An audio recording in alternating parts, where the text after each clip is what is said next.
Assalamualaikum warahmatullahi wabarakatuh. Sahabat Project Akhirat, Dracula yang kita kenal lewat film-film selalu digambarkan sebagai pria ganteng yang dikelilingi oleh wanita cantik dan doyan akan menghisap darah. Ia juga sangat kuat dan bisa bertransformasi atau berubah bentuk menjadi kelelawar untuk berburu mangsa di malam gelap.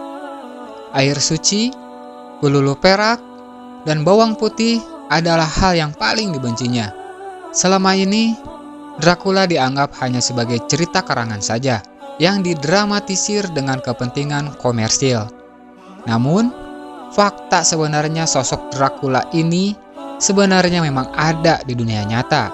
Sebelum lanjut, terus dukung channel kami Project Akhirat dengan cara klik tombol subscribe dan klik tombol loncengnya agar bisa dapat pemberitahuan video terbaru dari Project Akhirat. Dan jangan lupa terus tonton sampai akhir agar tidak salah paham dalam menyikapinya. Dracula adalah nama seorang pria yang bernama asli Vlad III asal Rumania. Pria ini merupakan putra dari pemimpin sebuah daerah bernama Wallachia, Rumania, yang bernama Vlad II.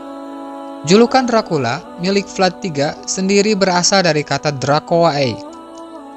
Draco adalah nama klannya dan sebutan Ae adalah prefiks yang memiliki maksud putra dari. Nama ini kemudian diserapkan menjadi Dracula. Kisah Dracula banyak dipelintir atau diselewengkan sejarahnya, termasuk dalam film Hollywood berjudul Dracula Untold.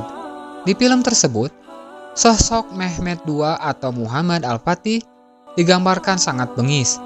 Padahal menurut sejarah justru Dracula lah yang kejamnya sangat luar biasa. Berikut adalah kisah pertempuran keduanya yang akan membuka mata dunia tentang sosok Dracula yang sebenarnya. Yang pertama, Wallachia dikuasai Kesultanan Turki Utsmani. Penaklukan Konstantinopel adalah raihan prestasi besar umat Islam di masa lampau. Sudah berabad-abad sejak pertama kali perang merebut kota penting ini di zaman Khalifah Muawiyah di tahun 44 Hijriah. Baru pada masa Muhammad Al-Fatih, kota ini berhasil dikuasai sepenuhnya di tahun sekitar 824 Hijriah. Penaklukan ini pun berimbas luas hingga menyentuh daratan Eropa, termasuk Wallachia yang ada di Rumania. Menurut sejarah, Wallachia tidak pernah diserang. Namun, antara kedua pemimpin, Vlad II dan Sultan Al-Fatih sepakat untuk membuat sebuah perjanjian. Intinya, tempat ini masuk dalam kekuasaan Islam. Dan Wallachia harus memberikan jizyah atau semacam pajak. Dan kisah yang kedua, perjanjian Vlad II dan Sultan Al-Fatih. Selain soal jizyah, Sultan Al-Fatih membuat sebuah kesepakatan cerdas agar daerah ini tidak bisa mudah lepas atau memberontak. Ya, Sultan meminta dua anak Vlad II untuk dikirim ke Konstantinopel untuk belajar Islam. Kedua anak Vlad II ini bernama Vlad III atau Dracula dan Radu Selvrumos. Kedua pemuda ini pun dikirim ke Konstantinopel dan jadi orang yang hebat. Radu bahkan menjadi seorang muslim yang kemudian diangkat sebagai panglima perang. Vlad III masih tetap pada agama aslinya, bahkan ia makin membenci Islam dan Kesultanan Turki seperti yang didoktrinkan ayahnya sejak kecil. Rencana busuk Dracula. Dracula memiliki impian. Suatu ketika ia akan menjadi pemimpin tertinggi di Wallachia Rumania dan ganti menyerang Islam. Siapa yang menyangka jika cita-cita ini menunjukkan titik terang? Diceritakan jika Vlad II dikudeta dan mati.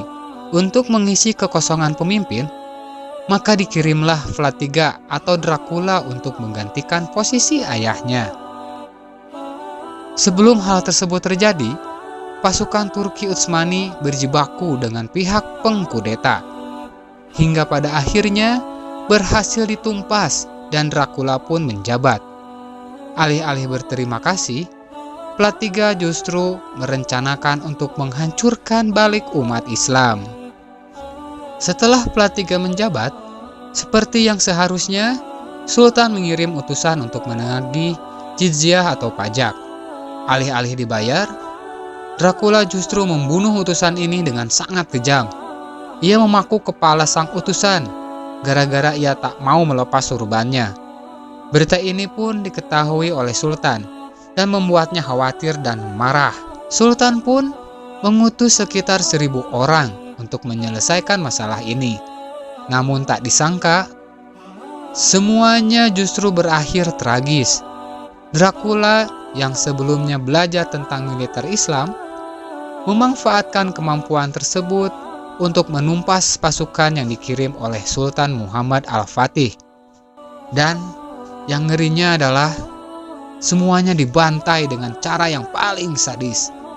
Para pasukan muslim ini ditusuk dengan kayu besar dari belakang sampai tembus ke atas. Gara-gara kekejaman ini, Dracula mendapat sebutan The Impaler atau Sang Penyula. Strategi Sultan menaklukkan Dracula. Butuh serigala untuk menaklukkan serigala.